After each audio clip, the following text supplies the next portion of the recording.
মাত্র 4 জনের জন্য ভাত রান্না করা থেকে শুরু হয় তার হোটেল। দীর্ঘদিনের লড়াই ও মনোবলের জেরে আস্থার হোটেলে প্রতিদিন রান্না হয় 20 কেজি চাল। বর্তমানে সোশ্যাল মিডিয়ায় ভাইরাল উত্তর 24 পরগনা চাঁদপাড়ার কালিদির হোটেল। সময়ের সঙ্গে সঙ্গে বদলেছে হোটেলের চেহারাও।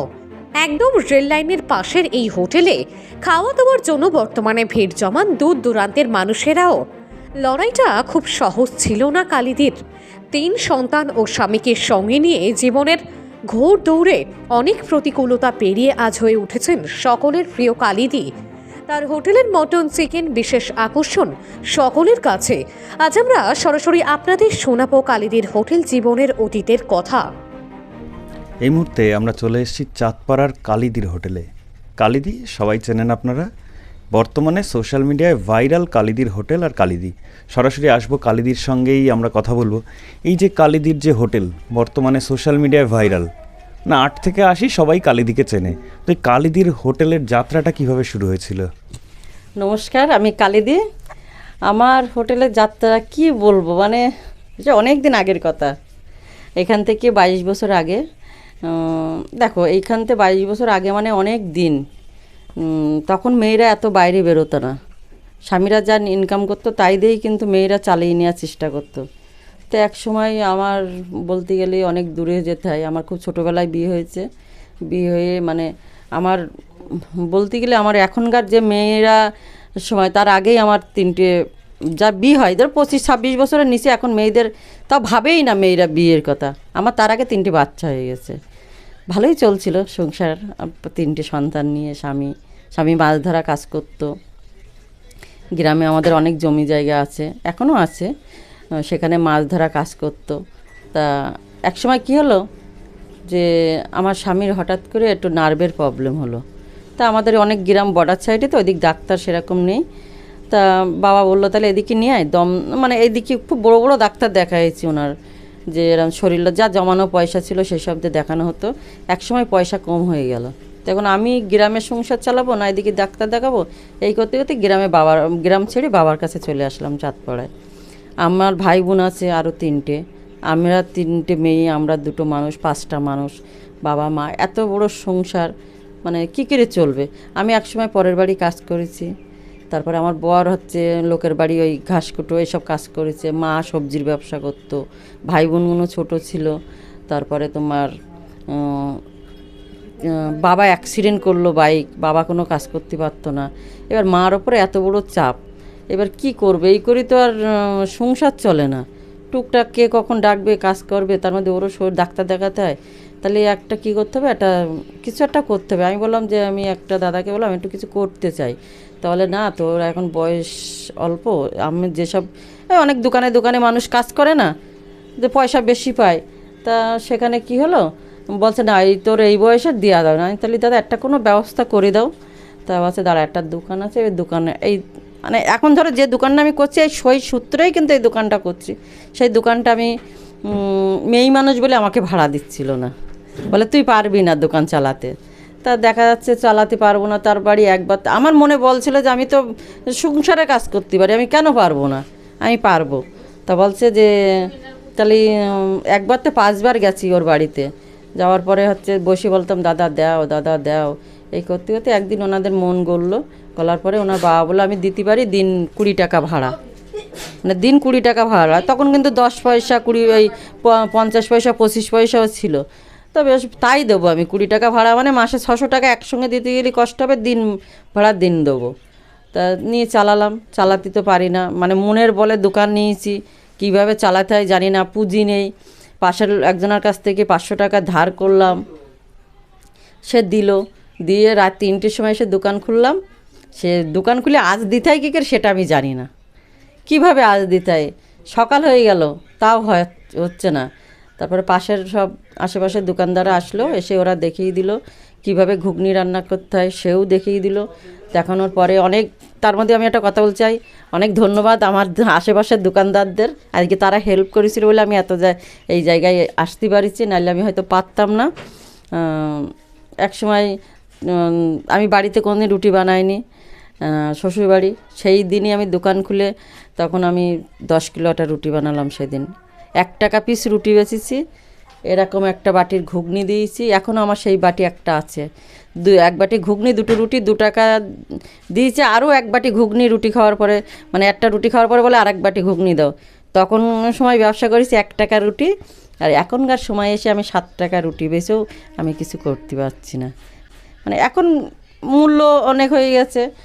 তো এইভাবেই চলছিল ভালোভাবে। মেয়েদেরও স্কুলে যাচ্ছিলো, মেয়েরাও আমার সঙ্গে ছোটোবেলার থেকেই আছে। আমার মেয়েরা যখন এরম দাঁড়িয়ে রুটি বেলতে পারে না, ওরা এরমভাবে এসে আমাকে হেল্প করেছে।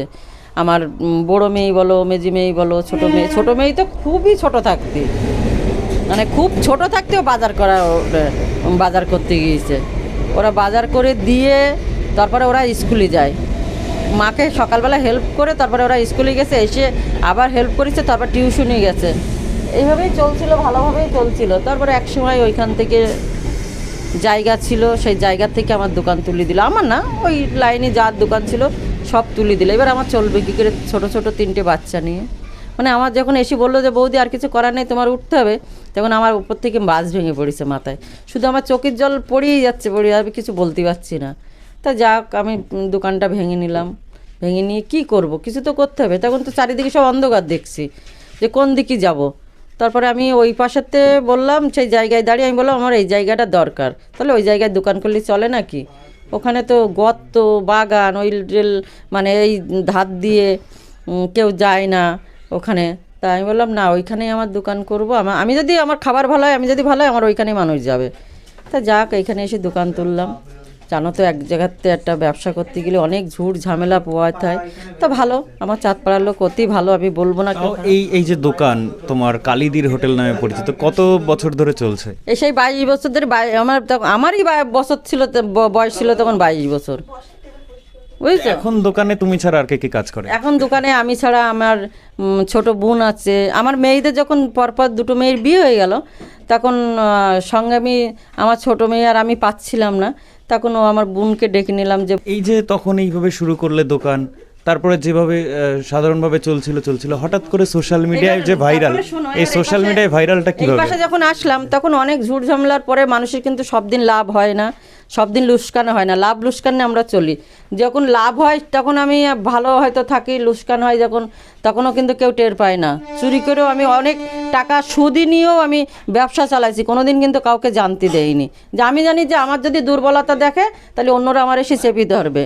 হ্যাঁ, আমার যারা অসময় যারা সাহায্য করেছে, সে টাকা সুদ নেক, কিন্তু সে কিন্তু আমার সাহায্য করেছে।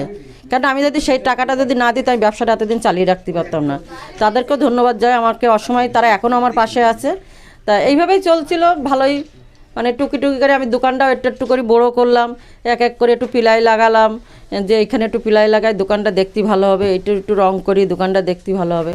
তারপরে হঠাৎ ধন্যবাদ দিতে হয় ফুড ব্লগারদের, ইউটিউবার, ফুড ব্লগার, আমি নাম করে বলবো না কারণ আমার অনেক ইউটিউবাররা এসছে, তাদের মাধ্যমে আজকে কালী থেকে কালী দিদি হয়ে গেছি, মানে ভাইরাল হয়ে গেছি। জানি না কি বলে ভাইরাল। এই যে ভাইরাল যে কথাটা বলছো, ভাইরাল হওয়ার আগে একরকম ছিলে, ভাইরাল হওয়ার পরে একরকম, দুটোর মধ্যে পার্থক্য কি দেখতে পাচ্ছ? দুটোর মধ্যে পার্থক্য দেখো, আগে একটা মানে যেমনভাবে চললাম, কি খেলাম, সেটা তো এখনও কেউ দেখতে আসে না, কখনও কেউ দেখতো না আমি কি খাওয়াটা। কিন্তু পড়া চলা ফেরা, আমি যদি এখন কোথাও যাই, এই তুমি গাড়ি করে যাবে না, তোমার এই একটা সমাজে চলতে গেলে যেটা হয়, এখন আমি বুঝেছি মানুষের মানে যেমন পয়সা থাকে তেমন খরচা হয়। আমি সেটা নিজের দ্বারাই বুঝি।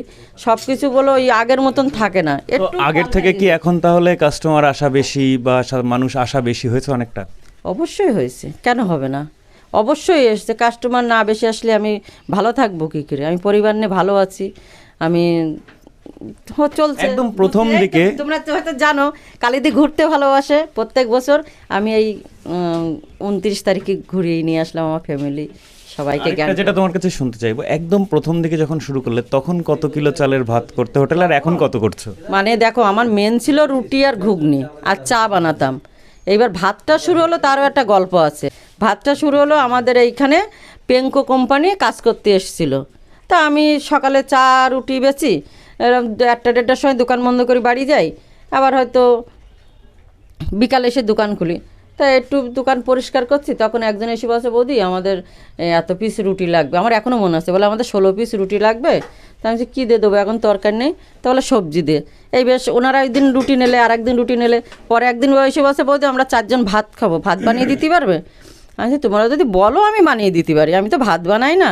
তো আচ্ছা ঠিক আছে, আমাদের 4 জনের ভাত বানিয়ে রেখো, আমরা এসে খাবো। আমরা খাবোই, কিন্তু আমরা টাইমে অনেক দূরে দূরে কাজে যাচ্ছি, এই কখন আসবো বলতে পারছি না, দুপুরের মধ্যে আসবো। সেদিন 4 জনের ভাত রান্না করলাম। রাত্রি বললো আমরা কেউ রুটি খাই না, আমরা ভাত খাবো।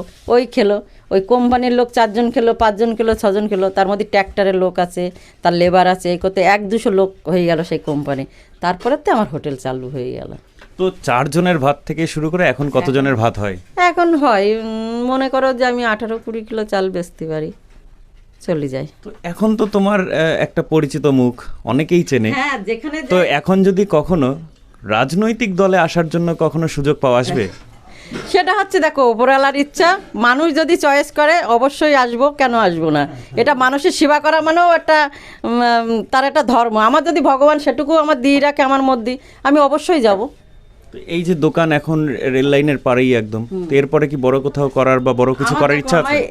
এই জায়গা থেকে আমি 3টে মেয়ে মানুষ করেছি, আমি 2টো মেয়েকে বিয়ে দিয়েছি, আমার নাতিপুতি আছে, আবদার মা আমি মেটাতে পারি আমি। সুতরাং আমার এই জায়গা যতদিন থাকবে আমি এই জায়গা ছেড়ে এই জায়গাটা ছাড়বো না। পরে কোথায় করব না করবো সেটা পরের ব্যাপার। আমার যদি ক্ষমতা ভগবান দিয়ে থাকে, আমি যদি সেরকম মনে করি যে আর একটা আমার ঠিক আমি করতে পারি, সে অন্যদিকে থাকবে, কিন্তু এইটা আমার শেষ দিন থেকে আমার গায়ে যতদিন রক্ত থাকবে আমি এই জায়গায় থাকবো। তোমরা হয়তো জানো না, আমার বাড়ি কিন্তু খুব সুন্দর করা, তোমরা খানিক্ষণ আগে দেখছিলে ভিডিও, কিন্তু তাও আমরা বাড়িতে যাই না। আমার এইটাই মনে করি আমার মন্দির। অসময় আমার এই জায়গাটা দেখেছে, কেউ কিন্তু দেখিনি তখন। এখন সবাই জানে যে কালিদি এই কালিদি সেই, কিন্তু এখন কোথাও যেতে গেলেও কিন্তু আমি ওই ছোট জিনিস নিয়ে যেতে পারি না। এটা আমার চিরদিনই আছে, কিন্তু তাও এখন যদি খুলে দেখে যে কালিদি কী নিয়ে এসে, দেখি তো স্পেশালি কালিদি কী নিয়ে এসছে, তখন আমার তো মানুষ সেইভাবেই আমার যেতে হয়। এখন হোটেলে কি কি রান্না হয়, কি কি মেনু থাকে? মটন, চিকেন, এটা তো আছেই, তোমাদের ভাইরাল মটন। আর তোমার মাছ থাকে 3-4-5 রকমের। আজকে যেমন আছে রুই, কাতলা, পুঁটি, তেলাপিয়া, তোমার কী নাম বলে, ভুলা। এক এক দিন এক এক রকম দোকানে বাজারে ভালো মাছ পেলেই নিয়ে আসি। অসংখ্য ধন্যবাদ তোমাকে। কালিদির হোটেলের ইতিহাস একদম যাকে বলে সেটা আমরা জানতে পারলাম কালিদির নিজের মুখ থেকেই। তো দেখতে থাকুন দ্য স্পিড।